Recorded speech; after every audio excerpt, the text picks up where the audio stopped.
வணக்கம் மக்களே. தமிழக வெற்றிக்கழகத்தோட தலைவர் தளபதி விஜயோட சுற்றுப்பயணம் திருச்சியிலேருந்து துவங்குகிறது. ஸோ அதுக்கான அனுமதி கொடுத்துருக்காங்க. சத்திரம் பேருந்து நிலையம் கிடையாது, திருச்சி மரக்கடை அப்படிங்கிற மாதிரி சொல்லியிருக்காங்க. ஸோ இப்போ நிறைய பேர் கேள்வி எழுப்பிட்டு இருக்குது என்ன பார்த்தீங்க அப்படின்னா, சனிக்கிழமை தோறும் வாரந்தோறும் ஒரு தடவை தான் மக்களை வந்து சந்திக்க போகிறாரா, இது என்ன கால்குலேஷன் அப்படிங்கிற மாதிரிலாம் கேட்குறாங்க. ஸோ நீங்கள் அந்த அட்டவணையை வந்து கிளியராக பார்த்தீங்க அப்படின்னா கிளியராக கட்டாகவே சொல்லியிருப்பார். மாவட்டம் தோறும் தான் வந்து மக்களை சந்திக்க போகிறதா சொல்லியிருப்பார். தொகுதி ரீதியாக வந்து சந்திக்க போகிறதா சொல்லலை. ஸோ மாவட்டம் தோறும் தான் மக்களை சந்திக்க போகிறாரு. ஸோ மாவட்டம் தோறும் மக்களை சந்திக்கிறதுங்கிறது வந்து பார்த்திங்க அப்படின்னா ஒரு குறிப்பிட்ட டைம் பீரியடில் அவர் வந்து தளபதி அவர்கள் சந்திக்க போகிறாரு. ஸோ தொகுதி ரீதியாக வந்து எப்போ சந்திப்பார் அப்படின்னா, வேட்பாளர்கள் அறிமுகப்படுத்தும் போது தொகுதி ரீதியாக வந்து சந்திக்கிறதுக்கு நிறைய சான்சஸ் இருக்குது. ஸோ அப்போ வந்து கண்டிப்பாக வந்து வருவார், தொகுதி தோறுமே கண்டிப்பாக வருவார். ஸோ வேட்பாளர்களை அறிமுகப்படுத்துவார். ஸோ இவருக்கு ஓட்டு போட்டிங்க அப்படின்னா எனக்கு ஓட்டு போட்ட மாதிரின்னு சொல்லி கண்டிப்பாக அறிமுகப்படுத்துவார். ஸோ அப்போ வந்து பார்த்திங்க அப்படின்னா 234 தொகுதியுமே வந்து தளபதி அவர்கள் வருவார். ஸோ இது வந்து பார்த்திங்க அப்படின்னா மக்களை வந்து பார்க்காம இருக்கிறாரு. ஸோ அவர் வந்து யாரையுமே சந்திக்காமல் இருக்காருன்னு சொல்கிறாங்க. ஸோ அதுக்கு எல்லாமே வந்து முற்றுப்புள்ளி வைக்கிற மாதிரி தான் இப்போ வந்து மக்களை வந்து தேடி போகிறாரு. ஸோ அங்கே இருக்கிற பிரச்சனைகளை மட்டும்தான் பாயிண்ட் அவுட் பண்ணி பேச போகிறாரு. ஸோ அதை வந்து எப்படி வந்து மக்கள்கிட்ட எடுத்து சொல்ல போகிறாருங்கிறது தான் இப்போ வந்து முடிவு பண்ணியிருக்காங்க. ஸோ அந்த 15 நிமிஷத்தில் இது எல்லாத்தையுமே சொல்லி ஆகணும். ஸோ அதனால வந்து பார்த்திங்க அப்படின்னா இப்போ மாவட்ட ரீதியாக தான் வந்து ஃபுல் அண்ட் ஃபுல் வந்து ஸ்டெப் எடுத்திருக்காங்க. ஸோ ஒவ்வொரு கட்சியுமே பார்த்திங்க அப்படின்னா ஒவ்வொரு தொகுதியாக போயிட்டு இருக்காங்க. ஸோ நம்ம ஏன் போகல அப்படிங்கிற மாதிரி தான் இந்த கேள்விகள்லாம் எழுப்பப்படுது. ஸோ அதுக்கான பதில் தான் முன்னக்கூட்டியே சொல்லுது. அதே மாதிரி பார்த்திங்க அப்படின்னா ஒவ்வொரு கட்சிக்குமே ஒவ்வொரு திட்டமிடுதல் வந்து இருக்கும். ஸோ அவங்க வந்து அதன்படி தான் வந்து நகருவாங்க. நம்மளோட ஒர்க் படி பார்த்திங்க அப்படின்னா இப்போதைக்கு ஷெடியூல் வந்து மாவட்ட ரீதியாக போகிறதாகவும் தளபதி வந்து மக்களிடம் பேச போகிறதாகவும் மக்களை சந்திக்கிறதாகவும் தான் முடிவு பண்ணியிருக்காரு.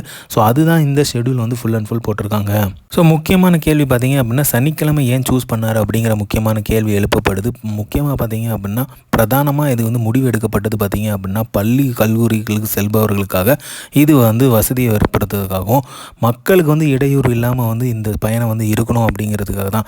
ஏன்னா இப்போ வந்து பார்த்திங்க அப்படின்னா ஒரு வீக் டேயில் பண்ணாங்க அப்படின்னா ஸ்கூலுக்கு போகிறவங்க இல்லை வந்து வேலைக்கு போயிட்டு திருப்பி வர்றவங்க இந்த மாதிரியான சில இடைஞ்சல்கள்லாம் வர்றதுக்கு நிறைய வாய்ப்புகள் இருக்குது. அதை தவிர்க்கிறதுக்காக இந்த சனிக்கிழமையை வந்து சூஸ் பண்ணியிருக்காங்க. ஸோ சனிக்கிழமையை சூஸ் பண்ணும்போது மக்களுக்கு வந்து இடையூறு இல்லாமல் மக்கள் வந்து யாரெல்லாம் வந்து கேட்கணும் விரும்பணும் யாரெல்லாம் வந்து பார்க்கணுங்காங்களோ அந்த டைமில் வந்து கண்டிப்பாக வந்து எந்த ஒரு இடைஞ்சலுமே இல்லாமல் யாரெல்லாம் வந்து நின்று கேட்குறாங்க தளபதி விஜய் அவர்கள் பேசுகிறதும் அப்படிங்கும்போது எந்தவித பாதிப்பும் யாருக்கும் இல்லாமல் இருக்கிற மாதிரி தான் வந்து இந்த டைமை வந்து சூஸ் பண்ணியிருக்காங்க. அதை விட முக்கியமாக பார்த்திங்க அப்படின்னா தளபதி அவர்கள் பேசினாலே வந்து ஒரு கண்டென்ட் மாதிரி தான். ஸோ அது வந்து கண்டிப்பாக வந்து ஒரு 5 to 7 days வந்து தாக்கு பிடிக்கும். ஸோ கண்டிப்பாக அதோட இம்பேக்ட் வந்து வேறு லெவலில் இருக்கும் அரசியலில். அந்த அரசியல் கணக்குப்படி பார்க்கும்போது அதை வந்து ஒரு 5 நாளைக்காவது பேசிகிட்டு இருப்பாங்க. ஸோ அதை பேசி முடிக்கும் போது அடுத்த வாரம் வரும்போது வேறு லெவலில் அடுத்த ஒரு சம்பவத்தை வந்து கண்டிப்பாக க்ரியேட் பண்ணுவார் தளபதி அவர்கள்.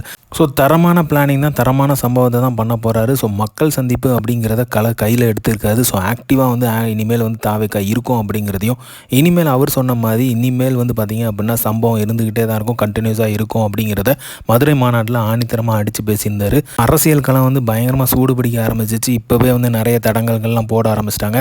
இனிமேல் வந்து சின்ன ஒதுக்கீடு சின்னம் பெற்றதுக்கப்புறம் தொகுதி வாரியாக மக்களை சந்திக்கும் போது கூட்டணியோ இல்லை மாநாடு 3வது மாநாடு போடும்போது வேறு லெவல் சம்பவமாக இருக்கும். ஸோ இப்போ இந்த தரமான சுற்றுப்பயணம் வந்து தரமான ஒரு சம்பவத்துக்காக காத்துட்டு இருக்குது. ஸோ சனிக்கிழமை வந்து சம்பவ கிழமையாக வந்து மாறப்போகுது தளபதியோட அனல் பறக்கும் பேச்சில்.